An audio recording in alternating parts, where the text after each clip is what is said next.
할렐루야. 오늘은 2021년 첫 주일입니다. 2021년 첫 주일 온라인 예배에 참석하신 살아가는 비전의 모든 성도들을 진심으로 환영하고 축복합니다. 비록 올해 첫 주일의 예배를 온라인으로 드리지만 코로나19가 속히 종식되어서 함께 주회전에서 예배하는 날이 속히 오기를 기도합니다. 함께 예배하는 가족들에게 이렇게 한번 인사했으면 좋겠습니다. 새해 하나님의 큰 복을 가득 받으시기를 축복합니다. 우리 한 번 더 이렇게 선포합니다. 이렇게 선포하시는 겁니다. 올해 예배자로 살겠습니다. 할렐루야. 이제 시간이 되었으므로 2021년 첫 주일 예배를 하나님께 올려드립니다.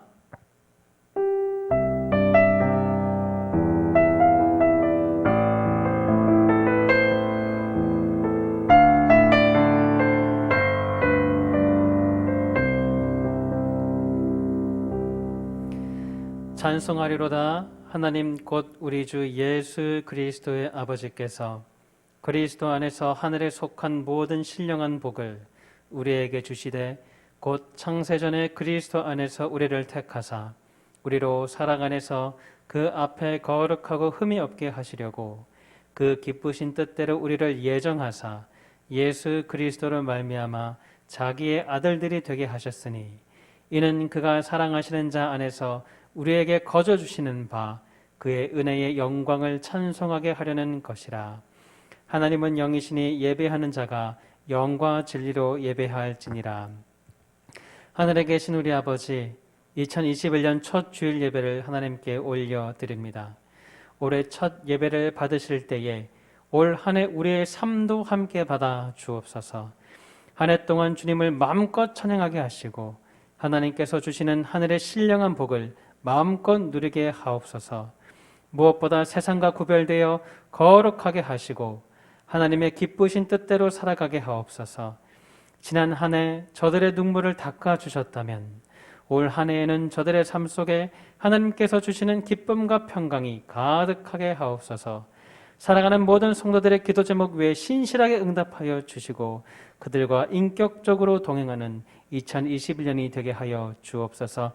이 시간 드려지는 모든 새해 첫 예배들 가운데 성삼위 하나님께서 임재하여 주셔서 성령의 충만을 부어주시고 성령의 능력으로 한 해를 승리하며 살아가게 하옵소서. 예배의 시종을 의탁드리오며 예수 그리스도의 이름으로 기도드리옵나이다. 아멘. 사도신경으로 우리의 신앙을 고백합니다. 나는 전능하신 아버지 하나님 천지의 창조주를 믿습니다. 나는 그의 유일하신 아들 우리 주 예수 그리스도를 믿습니다. 그는 성령으로 잉태되어 동정녀 마리아에게서 나시고 본디오 빌라도에게 고난을 받아 십자가에 못 박혀 죽으시고 장사된 지 사흘 만에 죽은 자 가운데서 다시 살아나셨으며 하늘에 오르시어 전능하신 아버지 하나님 우편에 앉아 계시다가 거기로부터 살아있는 자와 죽은 자를 심판하러 오십니다. 나는 성령을 믿으며 거룩한 공교회와 성도의 교제와 죄를 용서받는 것과 몸의 부활과 영생을 믿습니다. 아멘. 전심을 다해서 주님을 찬양했으면 좋겠습니다. 전심으로 주님 찬양 주의 이름 높이 올려드리세 위대하신 하나님 온 땅 위에 높이 올려 우리 마음 다해 전심으로 찬양 전심으로 찬양 주의 이름 높이 올려드리세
계신 주님,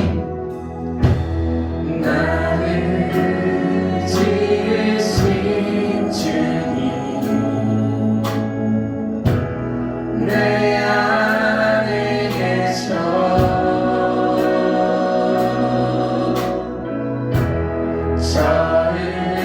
처음부터 내 삶은 그의 손에 있었죠. 주님 나의 이름을 기억하시죠. 내 이름 아시죠. 내 모든 생각도 내 흐르는 눈물 그가 닦아주셨죠. 우리 고백합니다. 그는 내 아버지, 그는 내 아버지, 난 그의 소유.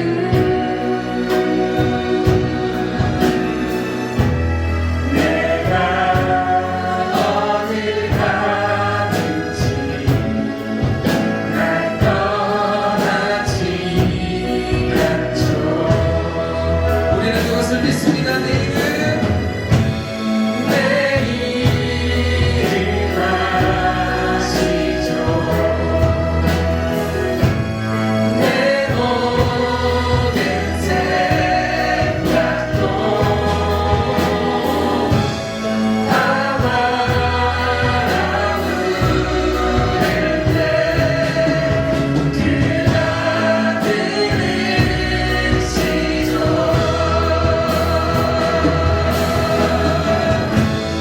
내 이름 내 모든 생각도 내 모든 생각도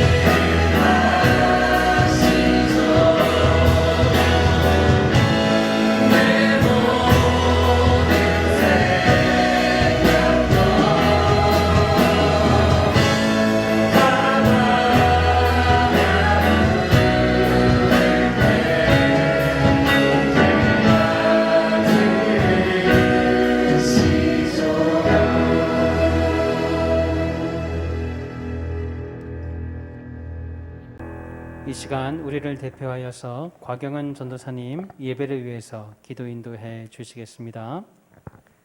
사랑과 은혜가 충만하신 하나님 아버지, 한 주간 동안 함께하여 주신 은혜와 사랑에 감사드립니다. 아멘.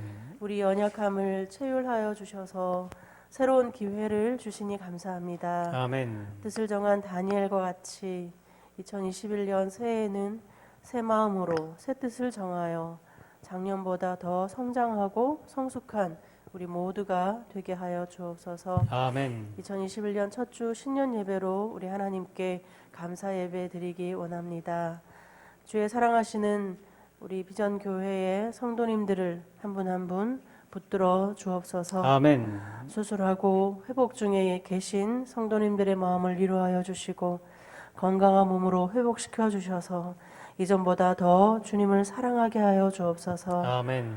주일학교 학생들을 붙들어 주옵소서. 아멘. 인구 감소로 인해 주일학교 학생이 해마다 줄어들고 있는 가운데 이 가운데 드리는 비대면 예배로 인해 예배 생활이 무너지고 있습니다. 온라인 수업으로 인해 생활 패턴이 깨지고 학습 능력이 떨어지고 있습니다.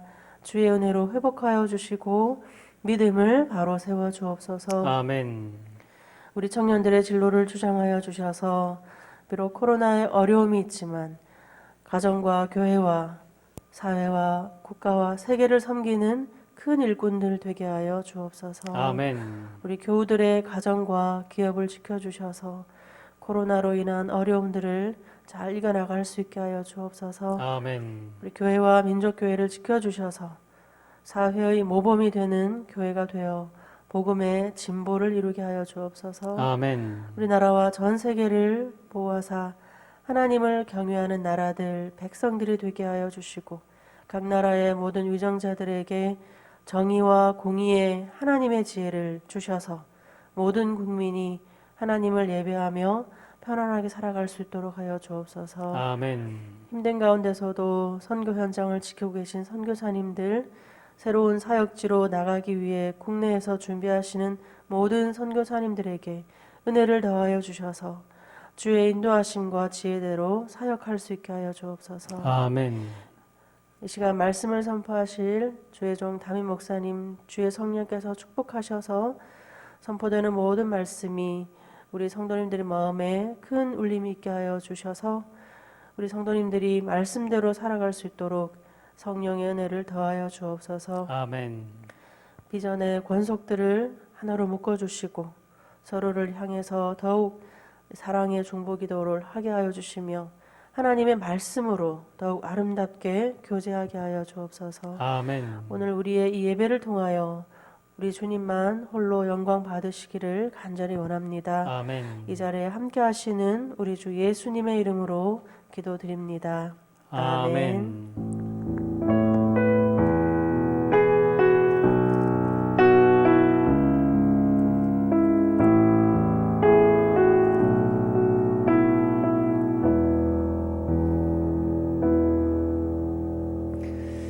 오늘 2021년 첫 주일에 우리에게 주시는 하나님 말씀을 찾아보겠습니다. 오늘 우리에게 주시는 말씀은 창세기 4장 1절부터 8절까지의 말씀입니다. 창세기 4장 1절부터 8절까지 말씀입니다. 제가 가진 성경 구약 4면에 있습니다. 제가 하나님의 말씀을 봉독해 드립니다. 창세기 4장 1절입니다. 아담이 그의 아내 하와와 동침하매 하와가 임신하여 가인을 낳고 이르되 내가 여호와로 말미암아 득남하였다 하니라. 그가 또 가인의 아우 아벨을 낳았는데 아벨은 양치는 자였고 가인은 농사하는 자였더라. 세월이 지난 후에 가인은 땅의 소산으로 제물을 삼아 여호와께 드렸고 아벨은 자기도 양의 첫 새끼와 그 기름으로 드렸더니 여호와께서 아벨과 그의 제물은 받으셨으나 가인과 그의 제물은 받지 아니하신지라. 가인이 몹시 분하여 안색이 변하니 여호와께서 가인에게 이르시되 내가 분하여 함은 어찌 됨이며 안색이 변함은 어찌 됨이냐. 내가 선을 행하면 어찌 낯을 들지 못하겠느냐. 선을 행하지 아니하면 죄가 문에 엎드려 있느니라. 죄가 너를 원하나 너는 죄를 다스릴지니라. 가인이 그의 아우 아벨에게 말하고 그들이 들에 있을 때에 가인이 그의 아우 아벨을 쳐 죽이니라. 아멘.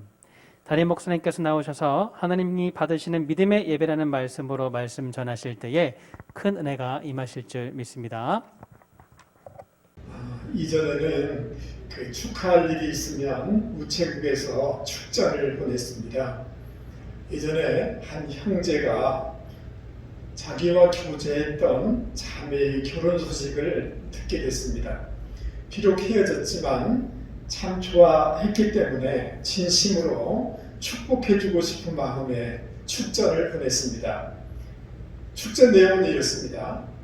진심으로 결혼을 축하합니다. 요일 4.18 축하의 말만 쓰기는 너무 아쉬워서 성경 말씀을 함께 보냈던 것입니다. 요일이라는 것은 요한일서 4장 18절 말씀인 것입니다. 요한일서 4장 18절은 사랑 안에 두려움이 없고 온전한 사랑이 두려움을 내쫓나니 라는 이런 말씀입니다.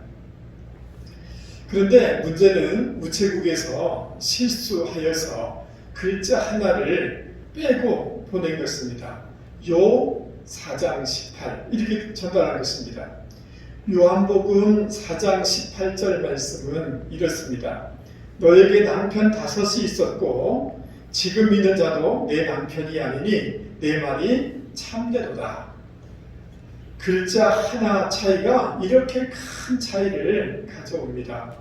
우리의 신앙에도 이런 일이 있습니다. 작은 것 하나이지만 그것이 빠지게 될 때 우리 인생에 큰 문제가 생길 수가 있습니다. 가장 대표적인 것이 예배입니다. 예배가 무너지면 하나님으로 말미암는 하나님으로부터 공급되는 은혜가 사라지게 되는 것입니다. 그 사람의 믿음이 있다, 없다라는 것을 무엇으로 알 수 있을까요? 믿음이 있다면 예배로 드러날 수밖에 없습니다. 어떤 상황에서든지 예배의 목숨을 겁니다. 예배를 절대 우선순위에 둘 수밖에 없습니다. 진정한 믿음을 가진 사람은 예배가 다를 수밖에 없는 것입니다. 그런데 우리는 이런 질문을 해보게 되는 것입니다. 왜 예배를 드리는 그리스도인들이 사회에서나 또는 어떤 공동체에서 문제를 일으키는데 많이 등장하는가? 왜 저 사람은 신앙생활, 예배생활을 잘하는 것 같은데 왜 저런가? 조금 달리 또 표현해보면 나는 신앙생활을 꽤 했는데 왜 나에게는 변화가 없는가? 하는 이런 질문을 해보게 되는 것입니다. 프랑스 루이 14세는 5살 때 왕위에 올라가서 72년간 집권했던 왕입니다. 국가를 많이 발전시킨 그런 왕이었습니다. 그 당시에 그 궁중 설교자는 페넬론이라는 사람인데 어느 주일 왕이 주일 예배에 참석하려고 예배당에 도착했습니다. 예배당 안에는 그런데 설교자 혼자밖에 없었습니다. 그래서 왕이 물었습니다. 오늘은 왜 이렇게 사람이 없습니까? 라고 하자 이 설교자가 이렇게 대답합니다. 사실은 제가 오늘은 왕께서 이 예배에 참석하지 못한다 라고 광고를 그렇게 냈습니다. 아니 왜 내가 예배를 참석 안 한다고 광고를 하셨습니까? 라고 이렇게 왕이 물었습니다. 그러자 설교자가 대답을 합니다. 누가 진심으로 하나님께 예배하러 오는가? 아니면 누가 왕에게 아첨하려고 오는지를 알아보기 위해서 그렇게 광고를 했습니다. 라고 이렇게 대답을 하는 것입니다. 여러분, 왕이 오지 않는다고 하니 예배 자리에 아무도 안 옵니다. 그러면 그들은 누구를 예배하기 위해서 왔을까요? 누구에게 보이기 위해서 왔을까요? 진정한 그 믿음의 소유자가 아니기 때문에 왕 앞에 보이기 위해서 그들은 나왔다고 말할 수가 있는 것입니다. 저와 여러분의 예배는 하나님 앞에서 드리는 예배가 되기를 바랍니다. 진정한 믿음의 예배, 바른 예배가 되기를 바랍니다. 이러한 바른 예배를 드릴 때 하나님은 우리 가운데 어떤 복들을 주실까요? 첫 번째는 진정한 승리의 인생이 되도록 하나님이 이런 복을 주십니다. 가인은 예배를 드렸지만 오히려 진정한 예배를 드리지 못하였습니다. 결국 동생을 죽이게 됐습니다. 땅과 환경의 저주를 받게 됩니다. 유리하는 인생이 되어버립니다. 어디 가도 안식이 없는 피곤한 인생, 정처 없는 인생이 되어버리는 것입니다. 이 말씀을 역으로 해석해보면 하나님은 오늘 이렇게 우리에게 말씀하고 있는 것입니다. 네가 진정으로 승리하는 인생이 되기를 원하느냐? 내 환경이 열려지는 인생이 되기를 원하느냐? 내 인생이 정착되고 안식이 있고 열매가 맺는 인생이 되고 싶으냐? 그러면 진정한 예배자가 되라. 예배의 성공자가 되라. 믿음으로 드리는 참된 예배자가 되라. 예배에 실패하면 인생이 실패하고 예배에 성공하면 인생에 승리하게 된다 라는 그 주님의 음성을 우리는 듣게 되는 것입니다. 역대하 16장 9절에는 여호와의 눈은 온 땅을 두루 감찰하사 전심으로 자기에게 향하는 자를 위하여 능력을 베푸신다 라고 말씀하고 있습니다. 우리가 전심으로 하나님을 찾고 전심으로 하나님을 예배하면 하나님이 우리를 만나주시고 우리에게 능력을 베풀어 주시는 것입니다. 하나님이 도와주시는데 누가 그런 사람을 이길 수가 있겠습니까? 그러니까 하나님을 전심으로 예배하는 자는 반드시 승리하는 인생이 될 수밖에 없다라는 것을 우리는 깨닫게 되는 것입니다. 하나님을 믿음으로 예배하고 진정으로 예배하는 자에게 주어지는 두 번째 축복이 무엇일까요? 믿음의 실제들, 그 하나님의 은혜들을 경험하는 인생이 되는 것을 알 수가 있습니다. 예배는 믿음과 밀접한 관계를 가지고 있습니다. 순환 구조를 가지고 있습니다. 오늘 이 본문 내용을 요약한 히브리서 11장 4절에는 이렇게 말씀하고 있습니다. 영어 성경으로 번역해 보면 이렇습니다. 아벨이 온전한 제사를 드리게 된 것은 다름이 아니라 바로 그의 믿음 때문입니다. 라고 이렇게 영어 성경을 번역하고 있습니다. 강조용법을 사용하고 있습니다. 그러니까 진정한 믿음을 가진 사람은 예배를 소홀히 여기지 않습니다. 목숨을 걸고 예배를 드립니다. 예배를 드리는 자는 어떤 형편과 처지 가운데서도 하나님의 역사를 기대합니다. 그 대상자인 하나님을 인정해 드립니다. 그 하나님에 대해서 기대합니다. 그 하나님만을 바라보게 됩니다. 그랬을 때 하나님이 실제적으로 임하여 주시고 하나님이 실제적으로 하나님의 능력을 공급해 주시게 되어지고 하나님이 열어주시는 것을 경험하게 되는 것입니다. 진정으로 믿음으로 하나님 앞에 예배를 드릴 때 하나님이 임재하면서 내 안에 있는 분노, 내 안에 있는 섭섭함, 내 안에 있는 상처, 내 안에 있는 부정적인 감정들을 떠나게 해주시고 하늘의 그 감정, 주님이 주시고자 하는 새로운 마음들을 우리 마음 가운데 넣어주시게 되는 것입니다.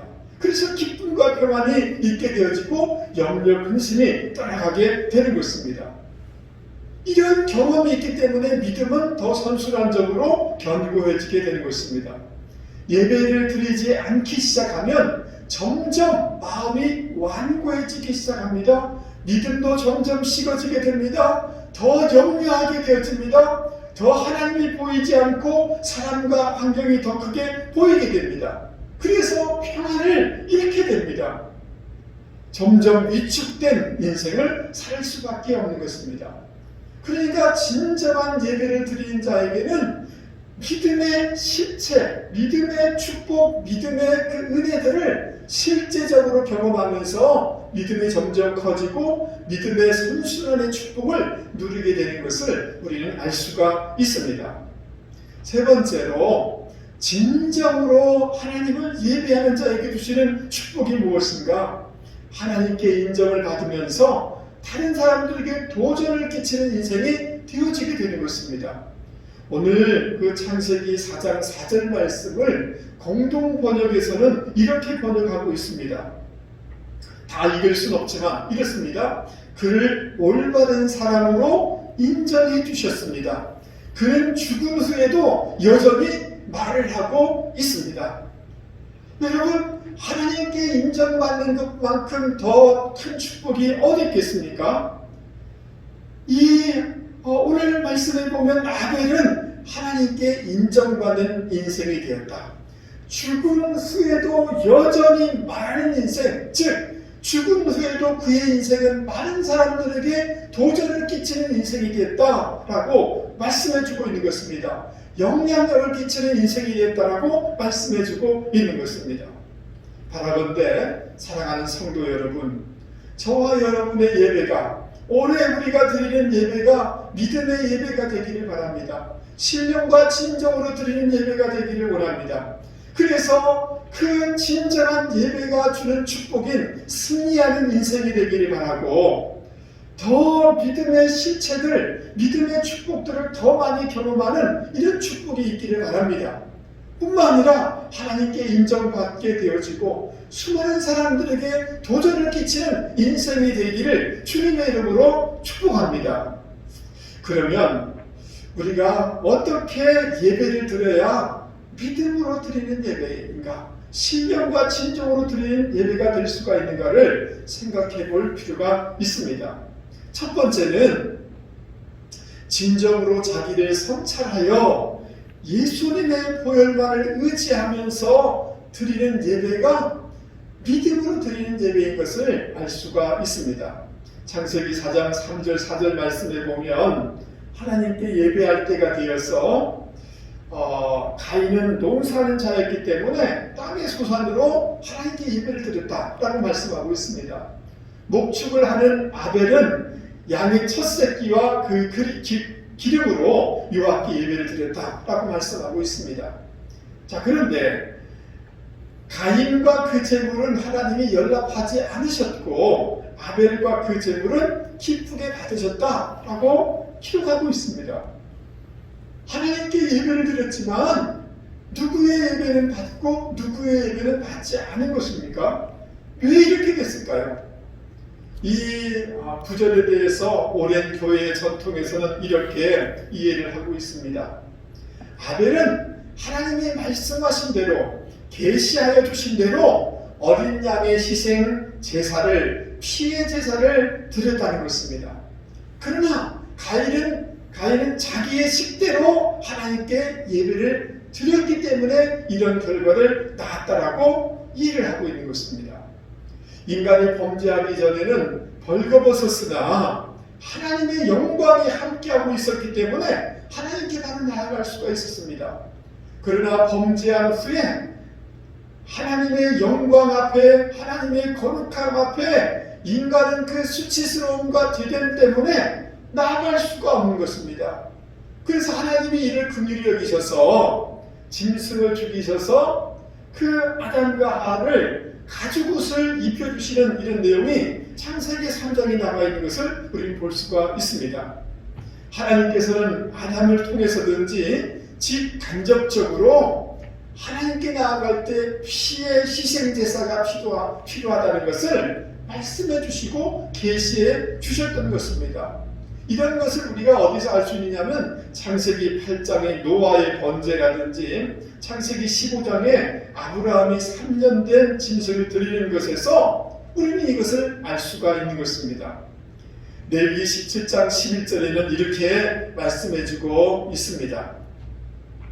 여러분 그 방송에 이 영상에 이 구절이 떠 있으니까 집에서도 같이 한번 읽어보도록 하겠습니다. 육체의 생명은 피에 있습니다. 내가 이 피를 너희에게 주어 단에 뿌려 너희의 생명을 위하여 속하게 하려나니 생명이 피에 있으므로 피가 죄를 속하느니라. 여러분 레위기에서는 이렇게 말씀하고 있습니다. 피가 우리의 죄를 속하여 준다, 사죄하여 준다라고 정리해 주고 있습니다. 그런데 가인은 하나님의 이런 직간접적인 계시가 있음에도 불구하고 자기 의로, 자기의 종교성으로 자기의 생각대로 하나님께 나아가는 것입니다. 아벨은 무조건 피의 제사를 드린 것은 아닙니다. 아벨은 자신의 내면을, 자신의 삶을 가만히 들여다보니 너무나 부끄러운 거예요. 너무나 추한 거예요. 그래서 하나님의 은혜가 없으면 살아갈 수 없다는 것을 깨닫게 된 거예요. 나의 죄를 그 어떤 것으로도 덮을 수가 없다는 것을 그는 깨달은 거예요. 그것을 깨닫고 하나님 앞에 나아가면서 희생의 제사를 드린 것입니다. 속죄의 제사를 드리게 된 것입니다. 이것이 믿음으로 드리는 예배였던 것입니다. 그러므로 사랑하는 성도 여러분, 정말 하나님이 기뻐하시는 믿음의 예배는 어떤 예배인가? 그 하나님의 영광과 하나님의 거룩하심 앞에서 나의 추함을 깨닫고 도무지 내 스스로 어쩔 수가 없어서 주님이 절대적으로 필요합니다. 주님의 보혈이 절대적으로 저에게는 필요합니다 라고 고백하면서 그 주님의 십자가를 의지하면서 드리는 이 예배가 믿음으로 드리는 예배다 라고 말씀드릴 수가 있는 것입니다. 이사야 64장에는 이렇게 말씀하고 있습니다. 대저 우리는 다 부정한 자 같아서 우리의 의는 다 더러운 옷 같으며. 여러분, 나는 좀 의로워, 나는 좀 착해, 그렇지 않습니다. 하나님의 눈으로 바라보면 우리는 냄새나는 더러운 옷과 같은 그러한 의를 가지고 있는 것입니다. 나의 성취, 나의 세상적인 지위, 그가 하나님 앞에 더러운 옷과 같은 것입니다. 하나님이 연락될 수 없습니다. 내가 세상에서 이러한 지위에 있는 사람이야, 이것을 가지고 하나님 앞에 나아갈 수는 없는 것입니다. 주님께서 이런 비유를 하신 적이 있습니다. 두 사람이 성전에 기도하러 올라갔습니다. 한 사람은 바리새인이었고, 근데 그 바리새인은 그 성전에 올라가서 기도를 하는데 아주 당당하게 기도를 하는 것입니다. 하나님, 나는 다른 사람들과 다릅니다. 그들의 토색, 불이 가늠하는 자들과 같지 않습니다. 저 세리와도 같지 않습니다. 그것이 나는 하나님께 감사합니다. 나는 일회에 2번씩 금식을 하고 소득의 11조를 드립니다. 눈을 들어서 하나님을 바라보면서 당당하게 이렇게 기도하며 예배합니다. 그런데 또 다른 사람이 세리는 어떻게 합니까? 감히 눈을 들어서 하나님을 볼 수가 없는 것입니다. 그리고 가슴을 치면서 이렇게 기도합니다. 하나님, 나를 불쌍히 여겨주십시오. 나는 죄인입니다. 하고 그렇게 기도하고 그렇게 예배를 하는 것입니다. 여러분, 이 두 사람의 예배를 누가 받으셨다? 누구의 예배를, 누구의 기도를 받으셨다라고 주님은 평가해 주고 있습니까? 세리의 그 기도를 받으셨다고, 세리가 의롭다라고 이렇게 말씀해 주고 있는 것을 볼 수가 있는 것입니다. 그러므로 사랑하는 성도 여러분, 하나님의 영광과 거룩 앞에서 나의 부족함을 전심으로 깨달을 수 있는, 진심으로 깨달을 수 있는 분이 되실 수 있기 바랍니다. 저 사람보다 내가 빠지지 않고 예배드리고 있어, 그러니 나는 의로워, 다른 사람과 비교하지 마실 수 있기 바랍니다. 하나님 앞에서 나의 추함을, 내 중심, 내 겉모습이 아니라 내 마음의 그 깊은 추함을 깨달을 수 있는 분들이 되기를 바랍니다. 로마서 1장 18절 말씀에 보면 하나님의 진노가 불의로 진리를 막는 사람들의 모든 경건치 않음과 불의에 대하여 하늘로조차 나타나나니 라고 말씀하고 있습니다. 하나님의 진노의 대상이요, 지옥에 떨어질 수밖에 없는 죄인이요, 사실은 종교의 모습을 가지고 있지만 내 심령 안에는 어둠이 이렇게 깊습니다. 하나님, 나는 죄인입니다. 이것을 깨닫고 하나님 앞에 나아가 내가 어찌할 거라고 할 때 주님의 십자가를 온전히 붙잡게 되어지고 그렇게 보혈을 의지하면서 예배를 드리게 되는 것입니다. 이것이 진정한 믿음의 예배다. 이렇게 드릴 때 하나님이 받으시는 예배다라고 말씀하고 있는 것입니다. 그런 마음으로 예배를 드릴 때 은혜가 있는 거예요. 사제의 은총에 감격이 있게 되는 것입니다. 이런 자기 발견을 하고 예수님의 십자가만을 의지하면서 나오는 사람, 예배 드리는 사람은 절대로 교만해질 수 없습니다. 절대로 자기를 높일 수가 없습니다. 하나님, 나 같은 놈을, 나 같은 죄인을 예배로 불러주시니, 나 같은 사람을 써주시니 이게 너무 은혜입니다 라고 감격하면서 하나님께 봉사하고 교회 생활을 해나갈 수밖에 없는 것입니다. 사랑하는 성도 여러분, 사단은 자기 발견이 없는 예배, 예수의 피가 없는 예배, 회개가 없는 예배, 종교적인 그런 예배로 우리의 예배가 멈추도록 여러 가지로 방해를 합니다. 여러분, 올해도 52번의 예배를, 공예배, 주일예배를 드리게 될 것입니다. 그런데 여러분, 이 예배가 하나님이 받으시는 예배가 되어야 되지 않겠습니까? 50번을 드리든 100번을 드리든 간에 자기 의로 드릴 때 하나님은 받으실 수가 없는 것입니다. 진정으로 하나님 앞에 나오면서 나의 심각한 내 내면을 들여다보며 주님, 그렇습니다.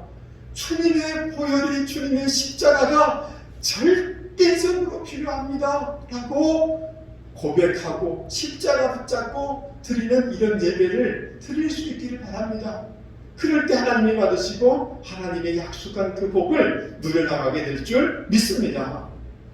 어떻게 우리가 믿음으로 드리는 예배, 진정으로 드리는 예배가 될 수가 있을까요? 오늘 창세기 4장 5절 말씀을 보면 가인이 자신과 그 재물이 연락되지 않자 심히 분해합니다. 그리고 안색이 변합니다. 분노가 일어났습니다. 사실은 그것은 그 잘못된 예배를 드린 가인 자신의 문제가 있는 것입니다. 그렇기 때문에 자신을 고치면 되는 것입니다. 하나님이 가르쳐 주신 방법으로 나아가면 되는 것입니다. 그러면 하나님이 만나주시고 복을 주시는 것입니다. 가인은 이 모든 상황을 이성적으로 받아들이지 않았습니다. 감정적으로 받아들였습니다. 자기 예배를 받지 않으시니까 자기 이 전체를, 인격 전체를 받지 않는 것으로, 거부한 것으로 생각했습니다. 그래서 하나님에 대해서 주변 사람들에게 불만과 분노를 표출하는 것입니다.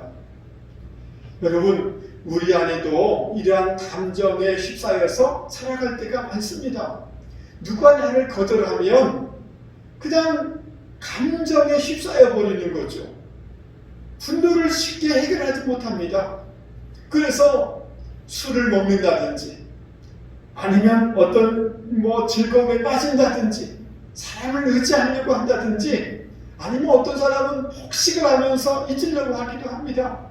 잠을 잔다든지 아니면 그 현장을, 그 장소를 피해버린다든지 이렇게 하려고 합니다. 그렇다고 해서 이 문제가 근본적으로 해결되는 것은 아닙니다. 이런 분노심에 쌓여있던 가인에게 하나님은 이런 말씀을 주십니다. 내가 선을 행하면 어찌 낯을 들지 못하겠느냐? 선을 행치 아니하면 죄가 문에 엎드리느니라. 죄의 소원은 내게 있으나 너는 죄를 다스릴지니라. 여기 선을 행하라 라고 이렇게 말씀해주고 있는데 이 말은 어려운 사람을 도와주라 이런 말이 아닌 것입니다.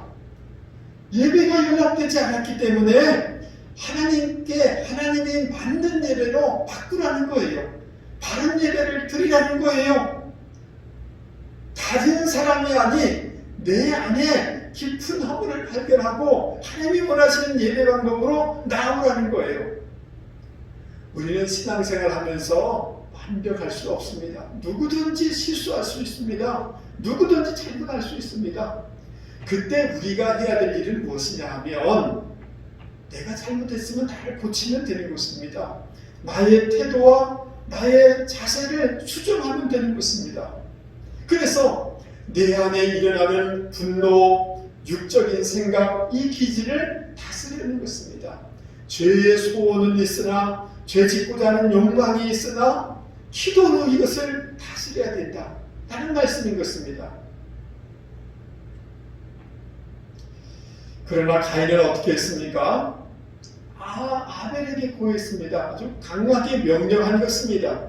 또 말로 아벨을 핍박한 것입니다. 거기서 멈추지 않았습니다. 아벨을 돌로 쳐서 죽여버린 것입니다. 얼마나 안타까운 일이겠습니까? 마태복음 16장에 보면 그 베드로가 주는 그리스도시요 살아계신 하나님의 아들입니다 라고 이렇게 고백하지 않습니까? 그 말 들으니까 주님이 베드로를 칭찬했어요. 그 말 듣고 참 믿음이 이제 꽤 됐는가 보다 라고 생각해서 주님께서 베드로에게 이제 내가 십자가 질 거다 라고 말씀해 주셨습니다. 그러니까 이 베드로가 예수님의 옷자락을 세게 잡아당기면서 절대로 그렇게 할 수 없습니다 라고 항거를 하는 것입니다. 그때 주님이 뭐라고 하신지 아십니까? 사단아, 네 뒤로 물러가라. 너는 나를 넘어지게 하는 자로다. 내가 하나님의 일을 생각하지 아니하고 도리어 사람의 일을 생각하는도다. 이렇게 책망하셨어요. 그러면서 이렇게 말씀하셨어요. 아무든지 나를 따라오려거든 따라서 해보겠습니다. 자기를 부인하고 자기 십자가를 지고 나를 쫓을 것이니라. 자기를 부인해야 된다. 죄를 다스리라 라는 오늘 말씀은 다른 말로 얘기하면 자기를 부인하는 거예요. 내 생각이 옳다라고 하는 것, 나는 늘 옳다라는 것, 나는 고치지 않겠다는 것, 내 부정적인 감정에 이렇게 매여 있는 것을 부정하는 것입니다. 잘못된 생각을 부인하는 것입니다. 배 한 척이 칠같이 캄캄한 어둠을 헤치고 항해하고 있었습니다. 갑자기 선장의 눈앞에 밝은 빛이 나타나는 것을 보게 된 것입니다. 이대로 가다가는 충돌할 수밖에 없는 거예요. 선장은 급히 항로를 동쪽으로 10도 틀라는 긴급 메시지를 상대편에게 보낸 것입니다. 빨리 당신 그 배를 동쪽으로 좀 틀라, 이렇게 메시지 보낸 거죠. 그러니까 상대 쪽에서 메시지가 왔어요. 그럴 수 없습니다. 당신이 항로를 서쪽으로 10도를 트십시오 라고 이렇게 하는 거예요. 이 화가 난 선장이 다시 암호문을 보냈습니다. 나는 해군 함장이다. 그러니 당신의 항로를 변경하라. 이게 저쪽에서 다시 메시지가 옵니다. 저는 이등병입니다. 이등수병이지만 방향을 바꿀 수가 없습니다. 항로를 변경하십시오. 그러니까 이 함장이 화가 머리 꼭대기까지 올랐습니다. 제우 통첩을 보냈습니다. 이대는 전함이야. 우리는 항로를 바꿀 수가 없어. 라고 하자 저쪽에서 메시지가 왔습니다. 그럼 마음대로 하십시오. 여기는 등대입니다. 여러분, 이 해군 함장처럼 우리가 우리 고집을 부릴 때가 얼마나 많은지 몰라요. 그리고 이런 생각을 하는 거예요. 내가 누군지 알아? 나는 세상에서 이런 사람이야. 나는 이런 지혜를 가진 사람이야. 내 경험이 얼마나 된 줄 알아? 내가 교회 생활 몇십 년 한 줄 알아? 그러니 바꾸라. 성경은 그렇게 얘기하고 있는 게 아닙니다. 진정한 예배자는 나를 고치는 것입니다. 나를 수정하는 것입니다.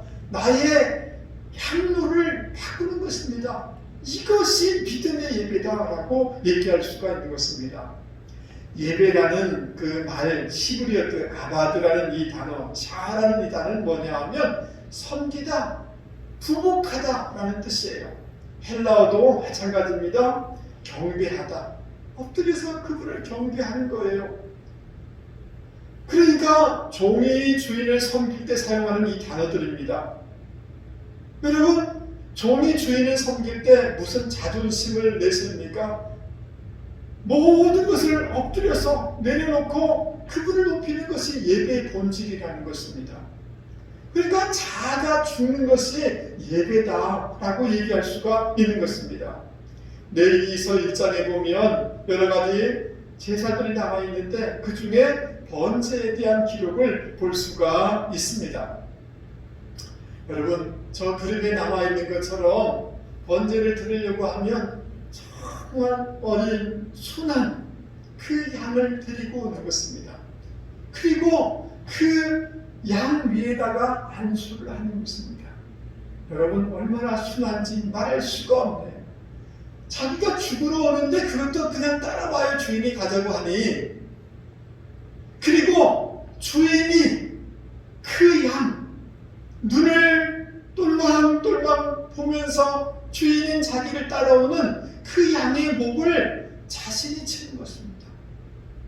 주인이 그 어린 아무 죄 없는 양을 치면서 마음이 얼마나 아프겠어요. 양을 죽이는 것이지만 사실은 누가 죽어야 되느냐 하면 내가 죽어야 되는 거예요. 내 자아가 죽어야 되는 거예요.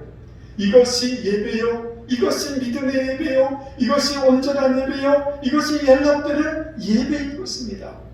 예배는 나의 생각과 나의 계획과 나의 주장과 나의 자아가 죽어지는 것, 고쳐지는 것, 내 목이 따지는 것, 이것이 예배의 본질이다 라고 말씀드릴 수가 있는 것입니다.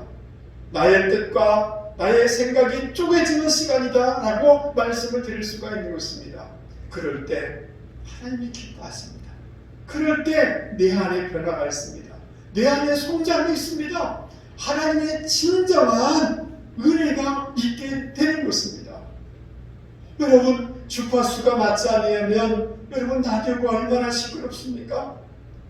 예배라는 것은 하나님의 주파수에 나를 맞춰가야 되는 것이다 라고 얘기할 수가 있는 것입니다. 사랑하는 성도 여러분, 오늘 한 해 우리가 예배를 드릴 텐데 여러분, 하나님이 정말 연락하시는 예배, 그래서 하나님의 복을 받는 예배를 드려야 되지 않겠습니까? 그러려고 하면 죄를 다스려야 되는 것입니다. 내 자아를 다스려야 되는 것입니다. 내 혈기를 다스려야 되는 것입니다. 이것이 다스려지지 아니하면 하나님이 연락할 수도 없고 믿음의 예배가 될 수도 없고 여러분 복 받기를 원하고 성장하기를 바라고 모든 것이 좋아지기를 원하시지 않습니까?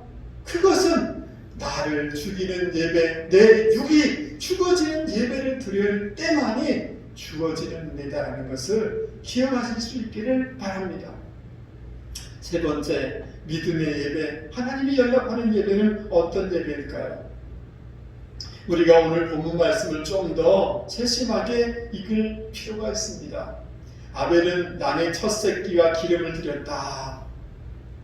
첫 새끼를 드렸다 라고 얘기하고 있습니다. 사실은 복수형입니다. 한 마리만 드린 것은 아닙니다. 가장 귀한 것으로 하나님 앞에 바쳤다는 거예요. 그 기름을 드렸다는 말은, 기름이란 이 말은 아름답다는 말이에요. 풍성하다는 거예요. 그러니까 가장 아름다운 것으로, 가장 좋은 것으로 하나님 앞에 드렸다는 거예요.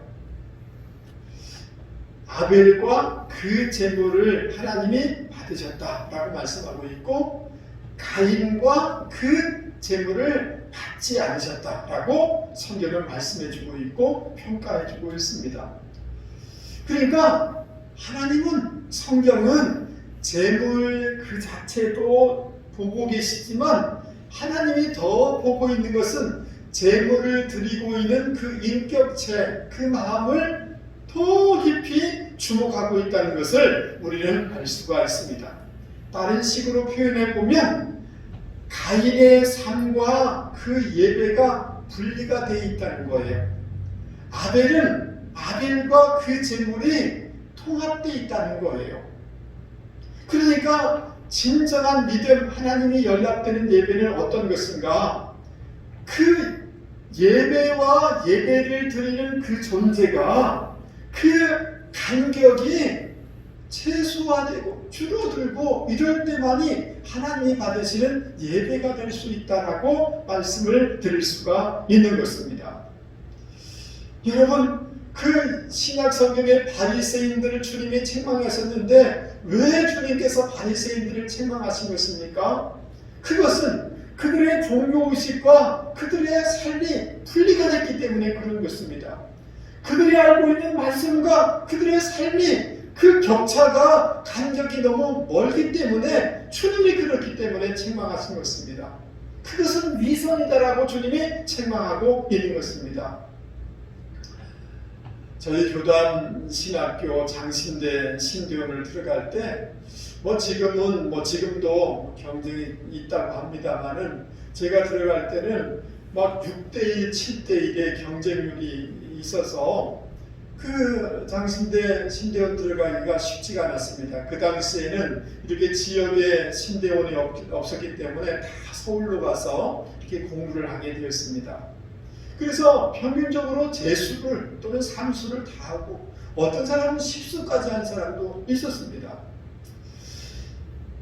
시험을 치기 위해서 신구약 성경, 영어, 논술, 철학, 이런 시험을 1차적으로 치르게 됩니다. 1차에 합격한 사람들이 2차 면접을 하게 되는데 2차 면접은 심층 면접을 하게 됩니다. 이 면접에서 또 많이 떨어지게 됩니다. 저도 마찬가지로 이제 지원을 했기 때문에 1차에 합격하고 세 분의 교수님 앞에 2차 면접을 받게 됐습니다. 한 4명 정도 한 방에 들어갔던 것 같습니다. 그 같은 조원들이 같이 기다리면서 같이 얘기를 하는데, 정말 쟁쟁한 대학을 나왔고 이 신대원 준비를 위해서 몇 년 동안을 애써서 공부했기 때문에 아주 성경 지식이 박식하고 너무 탁월했습니다. 사실 저는 이 선교단체 간사를 하다가 그만두어서 이제 신대원을 준비했는데 한 5, 6개월밖에 준비할 시간이 없었기 때문에 사실은 많이 이렇게 자신감이 있지는 않았습니다. 근데 이제 면접하러 갔는데 두렵고 떨린 마음으로 이렇게 가게 된 것입니다. 저를 면접했던 분이 구약학을 전공하신 강사문 이 교수님이셨는데, 근데 저에게 질문하는 것이 있었습니다. 자네는 최근에 읽은 책이 뭔가? 그리고 그 책을 읽으면서 무엇을 이렇게 어떤 것들이 생각이 나는가? 라고 질문을 했습니다. 그래서 그 당시 제가 읽었던 책이 뭐냐면 그 소설 동의보감이라는 이런 책이 있었습니다. 제가 그 책을 읽었습니다. 라고 하면서 그 허준이라는 이 친구가 한양의 의사시험을 치러 올라가다가 한 마을에 이렇게 잠을 자게 됐는데 그 마을 사람들이 너무 가난하고 병들어서 그들을 치료하다 보니 의사시험을 못 치게 된 장면이, 가슴 아픈 장면이 있었습니다. 근데 같이 시험 치러 올라갔던 자기 스승 유이태의 아들은 그거 다 내려놓고 시험 쳐서 합격해서 고향으로 돌아왔는데 아버지가 그 아들을 향해서 책망하는 모습이 저에게 많이 기억이 남습니다. 하고 이렇게 대답을 했습니다. 그리고 그러면서 여러 의사들이 있지만 심의, 환자를 긍휼히 여기는 의사, 심의가 진정한 의사다라는 그런 글귀가 제 마음에 많이 남습니다. 그러면서 참 그 사간 목자의 신념을 나도 가져야 되겠다, 이런 생각을 했습니다. 라고 하니까 교수님이 고개를 끄덕하시면서 됐네, 자네는 일찍 나가게 라고 이렇게 하면서 저를 보내주는 거예요. 근데 다른 동료들은 꼬치꼬치 시간을 들여서 막 따지는 것을, 캐묻는 것을 보았습니다. 제가 이런 경험을 하면서 어떤 생각을 했느냐 하면, 신앙은 예식도 아니고 기술도 아니고 어떤 자기 지식도 아니고 하나님 앞에서 진심이다, 마음이다. 신앙이라는 것은 마음의 문제다, 삶의 문제다 라는 이런 생각을 한 적이 있습니다. 겉은 신앙의 모습으로 포장할 수 있으나 내 안에 욕심과 내 안에 어두움과 욕망이 숨겨져 있다면 그것은 신앙과 삶이, 신앙과 존재가, 신앙과 내면이 그 격차가 멀리 있는 것입니다. 분리되어 있는 것입니다. 그래서 미가 선지자는 이렇게 말씀하고 있습니다. 내가 무엇을 가지고 요 앞에 나아가며 높으신 하나님께 경배할까? 내가 번제물 1년 된 송아지를 가지고 그 앞에 나아갈까? 여호와께서 천천의 수양이나 만만의 강수 같은 기름을 기뻐하실까? 내 허물을 위하여 내 맏아들을, 내 영혼의 죄를 위하여 내 몸의 열매를 드릴까? 사람아, 주께서 선한 것이 무엇임을 내게 보이셨나니 여호와께서 구하신 것은 오직 공의를 행하며 인자를 사랑하며 겸손히 내 하나님과 함께 행하는 것이 아니냐. 이 말씀의 핵심은 형식적인 것, 재물이 아니라는 거예요. 삶이 있어야 되는 거예요. 마음이 있어야 된다는 거예요. 그래서 로마서 12장의 말씀에도 보면 우리의 몸을 하나님이 기뻐하시는 산 제물로 드리라 라고 말씀해주고 있는 것입니다. 사랑하는 성도 여러분, 여러분은 어떠하십니까? 나의 신앙 고백과 나의 신앙 지식과 내 삶과 내 존재와 내 언어 생활과 이 편차가 넓은 것 같습니까? 좁은 것 같습니까? 여러분, 우리에게는 누구나 부족함이 있습니다. 날마다 그러나 중요한 것은 하나님의 말씀과 우리의 삶의 그 편차를 줄여나가는 이 작업이 있을 때 하나님이 받으시는 믿음의 예배가 된다는 것을 꼭 기억하실 수 있기를 바랍니다. 말씀을 마치려고 합니다. 우리는 새해를 맞이하면서 첫 예배를 하나님께 드리고 있습니다. 그리고 참 코로나19라는 이 어려움이 올해도 여전히 지속되고 있습니다. 예배를 드리는 것이 쉽지가 않습니다. 우리가 단 한 번이라도 예배를 드릴 수 있는 이 기회가 우리에게 주어져 있다고 한다면 우리의 예배를 진정한 믿음의 예배가 되기를 바랍니다. 진정한 예배는 무엇입니까? 사랑하는 성도 여러분, 그냥 와서 열심히 노래하고 헌금 드리고, 물론 이것도 소중합니다. 그러나 내 안에 얼마나 어둠이 깊은지, 지옥에 떨어질 수밖에 없는 죄인인 것을 깨닫고, 주님 나를 긍휼히 여겨주십시오. 나에게는 예수 외에는, 예수님의 십자가 외에는 나를 구원할 수가 없습니다라고 하면서 예수님만을 붙잡고 드리는 예배가 되실 수 있기를 바랍니다. 나의 생각, 나의 의, 나의 고집, 나의 기질, 나의 계획을 말씀 앞에 교정하고 수정하고 깨트리고 내 육신을 깨트리고 자아를 부인하는 이 예배를 드려나갈 수 있기를 바랍니다. 그곳에 하나님이 기뻐하시고 그곳에 성장이 있는 줄 믿을 수 있기를 바랍니다. 할 수 있는 대로 오늘 우리가 어떤 형편과 어떤 처지에 있든지 간에 말씀과 내 삶이 멀지 않고, 그래서 이중적이지 않고 통합되어지고 가까워져서 하나님이 정말 기뻐하는 예배자가 되심으로 하나님이 주시는 복들을 받아 누리는 분들이 되기를 주님의 이름으로 진심으로 권면을 드립니다. 오늘 말씀을 생각하면서 우리 다 같이 찬송가 292장을 부르도록 하겠습니다.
오늘도 우리 가운데 귀한 말씀을 들려주셔서 감사합니다. 올 한 해 우리가 하나님을 예배할 때 믿음의 예배, 하나님이 연락하시는 예배자가 되기를 원합니다. 오랫동안 예배의식에는 익숙해 있지만 나의 삶을 드리지 못하였던 것들을 회개합니다. 아직도 나의 생각과 고집과 자아가 예배 드릴 때마다 있음을 깨닫습니다. 다시 한번 나의 자아를 깨뜨리고 내 육신을 깨뜨리고 주님의 뜻으로 조정하면서 살기를 소원합니다. 예배의 성공자가 되기를 원합니다. 그래서 하나님을 기쁘게 해드리는 삶이 되기를 원합니다. 하나님이 주시고자 하는 복을 받아들이는 자가 되기를 원합니다. 하나님, 정말 올해 드리는 예배 가운데 하나님이 기뻐하는 예배자가 되게 해주시고 예배가 되게 해주시고 하나님으로부터 하나님의 임재와 하나님의 은혜와 하나님의 복을 받아들이는 우리 모두가 될 수 있게 도와주시옵소서. 하나님, 오늘도 주님 전에 나오면서 봉헌의 시간을 갖습니다. 여러 가지 온라인으로 주님 앞에 올려드립니다. 그 믿음, 그 마음, 그 사랑, 그 고백들을 주님께서 받아주셔서 하나님 성경에 약속한 복들을 더하여 주시되 11조로 드린 자에게 약속한 그 축복의 통로가 되는 역사가 있게 도와주시옵소서. 감사할 때마다 우리의 마음이 천국되게 해주시고 환경이 열려지게 해주시고 선순환의 축복이 있도록 도와주시기를 원합니다.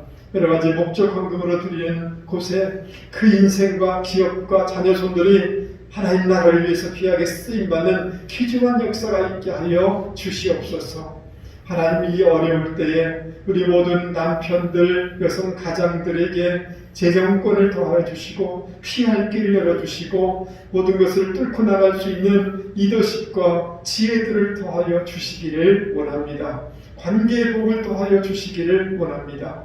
하나님, 우리 청년들의 앞길이 열려지게 해주시고 아브라함의 복을 더하여 주셔서 우리보다 더 귀하게 사용되게 하여 주시기를 간절히 바라옵고 원합니다. 아버지 하나님, 우리 모든 장년들, 어르신들 영육간에 강건하도록 보호대로 지켜주시옵소서. 근무로, 학업으로, 결혼으로, 여러가지 일로 출타한 우리 자녀들 어디 있든지 간에 눈동자처럼 지켜주시옵소서. 축복하며 예수 그리스도 이름으로 기도하옵나이다. 아멘. 교회 소식은 여러가지 문자나 주보를 참조해 주시면 감사하겠습니다. 여러가지 코로나가 계속해서 있어서 예배를 드리기가 어렵습니다. 온라인으로 드릴 수밖에 없는데 사랑하는 성도 여러분, 한번 빠지고 편하게 드리지 이런 식으로 하면 결국은 신앙을 잃고 하나님도 잃고 하나님의 복도 잃어버립니다. 온라인으로 드릴지라도 정성을 다해서 시간 맞춰서 옷도 잘 입고 이렇게 하나님 앞에 서실 수 있기를 꼭 부탁을 드리겠습니다. 교회 밴드를 통해서 올해 여러 가지 재직들을 임명을 합니다. 혹시 사람이 하는 것이라 누락되는 경우가 있습니다. 그러면 꼭 말씀해 주시면 저희들이 교정해서 재임명하도록 이렇게 하겠습니다. 각 교회 학교 부장은 올해까지 작년에도 잘 모이지 못했기 때문에 부장님들을 동일하게 유임하도록 이렇게 하겠습니다. 그리고 여러 가지 예배나 사역에 어려움이 있기 때문에 조금 온라인 세대에 맞춰가야 되겠습니다. 불편함이 있지만 일단은 1차적으로 줌이라는 어플을 핸드폰에 또는 노트북이나 컴퓨터에 꼭 깔아놓으시면 앞으로 이 줌을 통해서 여러 가지 사역들을 해나가도록 하겠습니다. 환우들 특별히 우리 배정임 집사님, 최갑주 집사님 최근에 수술하셨는데 그 외에 암투병하는 분도 계신데 환우들을 위해서 꼭 기도해 주시기를 부탁을 드리겠습니다. 그 외의 것들은 저거를 참조하시면 좋겠습니다. 우리 마지막 찬송을 우리 힘있게 다 같이 부르도록 했으면 좋겠습니다.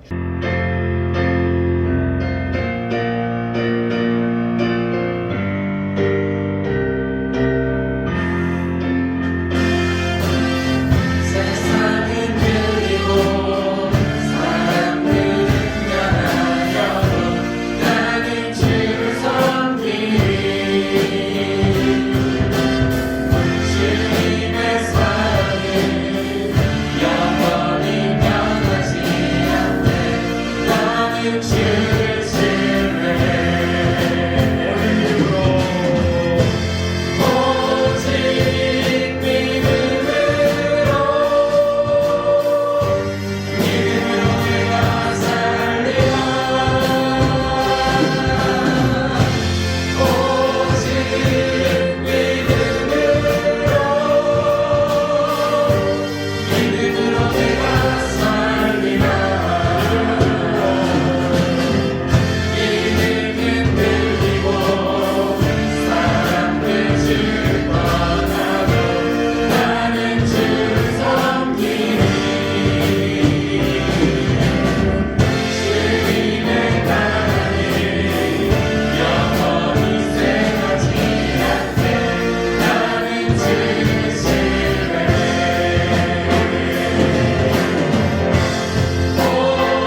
가지만 광고를 좀 보충하겠습니다.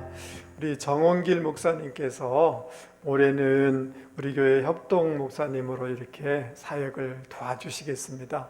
너무너무 많이 저도 힘을 많이 얻었고 우리 교회도 많은 유익을 이렇게 주셨는데 코로나도 있고 대학병원에서 강의도 해야 되고 정말 바쁘셔서 몸이 이렇게 잘 버티기가 어려울 정도로 많이 바쁩니다. 그래서 여전히 우리 교회에서 우리를 도와주시겠지만 조금은 이렇게 여유를 드리는 게 좋을 것 같아서 이렇게 협동 목사님으로 계십니다. 우리 정 목사님이 건강하게 병원에서나 또 교회에서 사역을 잘 해갈 수 있도록 여러분들이 기도해 주시고 또 격려해 주시고 그러면 좋을 것 같습니다. 만나면 또 문자로라도 이렇게 안부를 전해 주시고 또 우리 곁에 늘 교회에서 있으니까 또 도움 받을 것 있으면 또 목사님한테 또 병이라든지 이런 거 있으면 또 문의하시면서 이렇게 하시면 좋을 것 같습니다. 기도하겠습니다. 이제는 우리 주 예수 그리스도의 은혜와 하나님 아버지의 만극하신 사랑과 성령님의 위로교제 교통하심의 역사가 오늘 말씀을 듣고 하나님 원래 하나님 앞에 예배 드릴 때에 하나님이 기뻐하는 믿음의 예배를 드리기를 원합니다. 나의 자아를 깨트리는 육을 깨트리는 예배를 드리기를 원합니다. 말씀과 내 삶의 편차가 줄어들기를 원합니다. 나는 죄인입니다. 오직 은혜, 오직 주님만이 필요합니다. 주님만을 절대적으로 붙잡습니다라는 예배를 드리며 살아가기를 원합니다. 라고 다짐하며 고백하며 소원하며 세상 가운데 나가는 주의 백성들을 위해 자녀손들과 기업과 직장 가운데 이민족교회와 모든 열방과 선교사님들 가운데 영원히 함께 하옵시기를 간절히 축원하옵나이다. 아멘.